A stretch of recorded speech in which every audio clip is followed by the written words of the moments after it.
Video को like करके आगे शेयर जरूर कर देना। 3 औलिया को पैदा फरमाया और ये लोग हजरत ईसा अलैहिस्सलाम के हुक्म पर इंताकिया की सरजमीन पर तबलीग के लिए 2 लोग गए और 2 गए तो दोनों को गिरफ्तार कर लिया गया।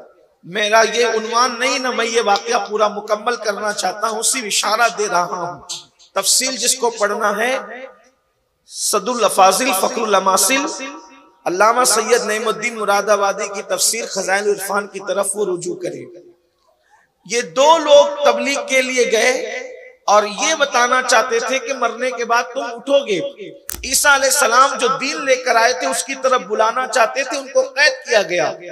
बाद में शमून पहुंचे, जब दोनों कैद हो गए तो उन्होंने तबलीग करने की बजाय बादशाह का कुर्ब हासिल किया किसी हिकमत से और फिर उन दोनों को छुड़ाया और बादशाह के सामने उनको लाया और उनसे पूछा कि आप क्या बात करते हो। बादशाह ने तो वो बात सुनी नहीं थी, लोगों की सुना सुनाई और अफवाह की वजह से उनको उठा करके जेल में डाल दिया था। लेकिन जब बादशाह के सामने उन्होंने कहा कि मरने के बाद अल्लाह जिंदा करेगा, मरने के बाद अल्लाह उठाएगा, मुर्दे जिंदा होंगे, तो उस वक्त बादशाह ने पूछा दलील क्या है, तो उन्होंने कहा हम अब भी अगर दुआ करें तो मुर्दा जिंदा हो सकता है। अल्लाह तबारक व तआला क़यामत में सबको जिंदा करेगा, लेकिन अगर हम आज की तारीख में अब भी दुआ करें तो हमारी दुआ से भी अल्लाह मुर्दा जिंदा करेगा। ये सूरह यासीन है।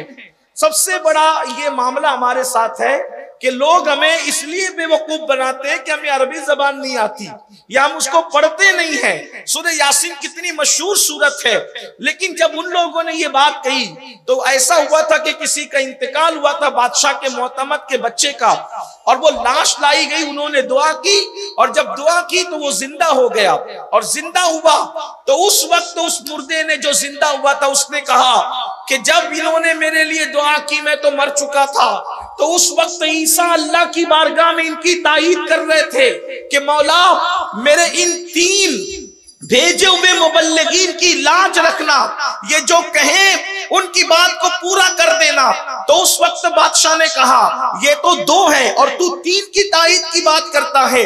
तो जनाब शमून ने जब सुना कि अब मामला ओपन हो गया तो इससे पहले कि अब और कोई बात होती उन्होंने खुद कहा कि तीसरा मैं इन्हीं में से हूं। और फिर बादशाह और पूरी उसकी रियाया मुसलमान होगी, उन्होंने कलेमा पढ़ लिया अल्लाह के नबी का। अब मुझे यहाँ एक बात कहनी है, ये बात कौन बयान कर रहा है? कुरान बयान कर रहा है। ये बात कौन बयान कर रहा है? कुरान की तफासिर बयान कर रही है। ये बात कौन बयान कर रहा है? 1400 साला ज़खीरा बयान कर रहा है। अब आप मुझे बताएं, अगर ईसा अलैहिस्सलाम की उम्मत का वली कोई मुर्दे को जिंदा करना चाहे तो ताईद में ईसा अलैहिस्सलाम खड़े होते हैं। मौला ये मेरी उम्मत का वली अगर कहे तो इसके कहने पे मुर्दा जिंदा कर देना। आप बताएं, उम्मत ईसा के वली के लिए ईसा ताईद में खड़े होते हैं, लेकिन उम्मत मोहम्मदिया के वली के लिए मोहम्मदुर रसूलुल्लाह ताईद में खड़े होते हैं। तो जब उम्मत ईसा का वली मुर्दा जिंदा कर सकता है तो मोहम्मदुर रसूलुल्लाह का शहजादा गौसे आजम मुर्दा क्यों जिंदा नहीं कर सकता? नारे तकबीर, हमारा अकीदा तो नारे रिसालत, जश्न गौसे आजम। सुभान अल्लाह। अगर कोई गौसे आजम के मुर्दा जिंदा करने पे इतराज करता है तो उससे कहे पहले सूरह यासीन की तफसीर पढ़े, सूरतुल कहफ की तफसीर पढ़े, उसको पता चलेगा। बास लोगों का हाल ये हो गया है कि उन्हें अब एतराज के सिवा कुछ समझ नहीं आता, उन्हें कुछ सुझाई नहीं देता। कहते हैं ये करामत किससे है, ये कहानी है, ये गड़ी हुई है, ये ऐसी है, ये वैसी है। हम कहते हैं नादान हो गए। अल्लाह अकबर, क्या कुरान में करामतों का तस्करा नहीं? पहली बात तो ये कहते हैं कुरान में करामत का जिक्र ही नहीं है। हम कहते हैं फिर तिब्यान लिकुल्लि शै का मतलब क्या है कि हर चीज का बयान इसमें मौजूद है। वला रत्बिन वला याबिस इल्ला फी किताबिन मुबीन, इसका मतलब क्या है कि हर खुश्क तरी का बयान इसके अंदर मौजूद है। तो करामत का बयान क्यों मौजूद ना होगा? अल्लाह अकबर, करामत का बयान क्या मौजूद है? अल्लाह अकबर, ये भी वाकया नहीं बयान करते, सिर्फ इशारा देते हैं नौजवानों के लिए कुरान की तफसीर उठा के पढ़ना। जब बिल्किस आने लगी तो जनाब बिल्किस की आमद पर सुलेमान अलैहिस्सलाम तख्ते बिल्किस को मंगाना चाहते थे। उस वक्त हज़रत सुलेमान अलैहिस्सलाम ने फरमाया कौन लाएगा तख्ते बिल्किस? तो एक जिन जिसको इफरीत कहते हैं वो उठ करके खड़ा हुआ और उसने कहा कि मैं लाऊंगा। आपने फरमाया कितने वक्त में? तो कहा कि मैं आपकी महफिल खत्म होने से पहले पहले लाऊंगा। आपकी महफिल तुलुए आफ्ताब को शुरू होती थी और जवाल से पहले पहले खत्म हो जाती थी। तो उसने कहा कि मैं लाऊंगा, यानी आधे दिन में उसने लाने की बात की। कहां से? यमन से, मुल्क शाम। अल्लाह अकबर, तख्ते बिल्किस उसने आधे दिन में लाने की बात की। हजरत सुलेमान ने कहा बहुत देर होगी, उससे पहले चाहता हूं। तो हजरत आसिफ बिन बरखिया जो उस उम्मत के वली थे उन्होंने फरमाया हुजूर मैं ले आऊंगा। तो आपने फरमाया कितने वक्त में? उन्होंने अर्ज किया कि मैं पलक झपकने से पहले ला करके पेश कर दूंगा। आप मुझे बताएं, कुरान मुकद्दस की बात है, कुरान की तफसीर की बात है। अभी मैंने कोई हदीस नहीं पढ़ी, अभी मैंने आपको किसी बुजुर्ग का हवाला नहीं दिया, अभी कुरान और कुरान की तफसीर की बात हो रही है मुसलमानों। अल्लाह अकबर।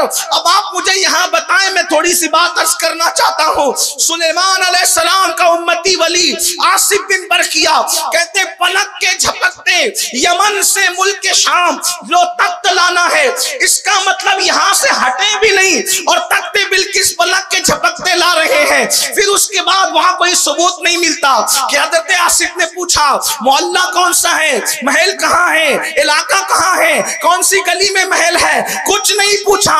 इसलिए कि खुदा जिसको अपना वली बनाता है उसके सामने कायनात को रख देता है।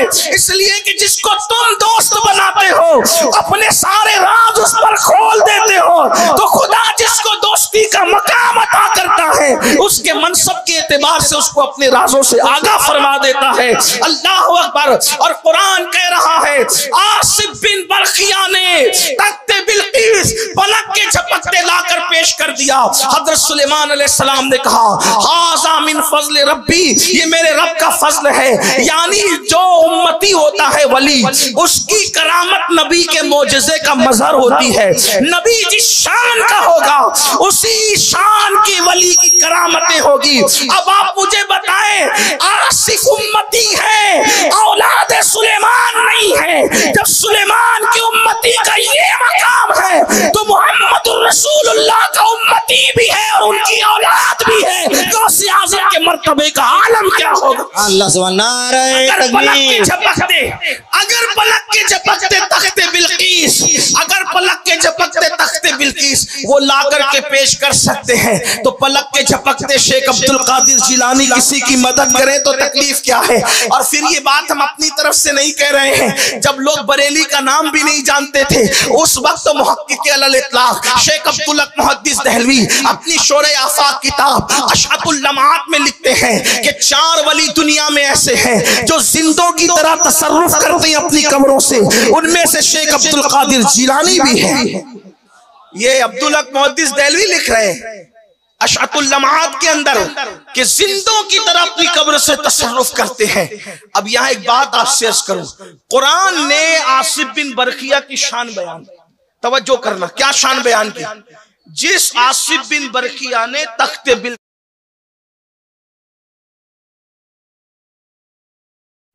वीडियो अगर अच्छी लगी हो तो लाइक करके आगे शेयर ज़रूर कर देना, क्योंकि सैयद अमीनुल कादिर साहब की तकरीर सुनकर बहुत सारे लोग अपने सगाइर कबाइर गुनाहों से सच्ची तौबा करके अल्लाह रब्बुल इज़्ज़त की इबादत करने में लग जाते हैं और फिर वो दोबारा गुनाह नहीं करते हैं, अपनी ज़िंदगी को नेकी में गुजारते हैं। अगर आपके शेयर करने की वजह से अगर किसी शख्स ने भी, एक शख्स ने भी अगर तौबा कर ली और उसने तौबा करने के बाद अपने तमाम गुनाहों को छोड़ दिया और वह अल्लाह की इबादत करने लगा तो इंशाअल्लाहुल अज़ीज़ उसका सवाब आपको भी ज़रूर मिलता रहेगा जब तक वो इबादत करता रहेगा। क्योंकि सैयद अमीनुल कादिर साहब की तकरीर सुनकर लोग अल्लाह और उसके रसूल सल्लल्लाहु अलैहि वसल्लम के दीवाने बन जाते हैं। तो आपसे गुजारिश है कि वीडियो को लाइक करके अपने दोस्त अहबाब के साथ ज़रूर शेयर कर दिया करें। अल्लाह हाफिज़। अस्सलामु अलैकुम व रहमतुल्लाहि तआला व बरकातुहू।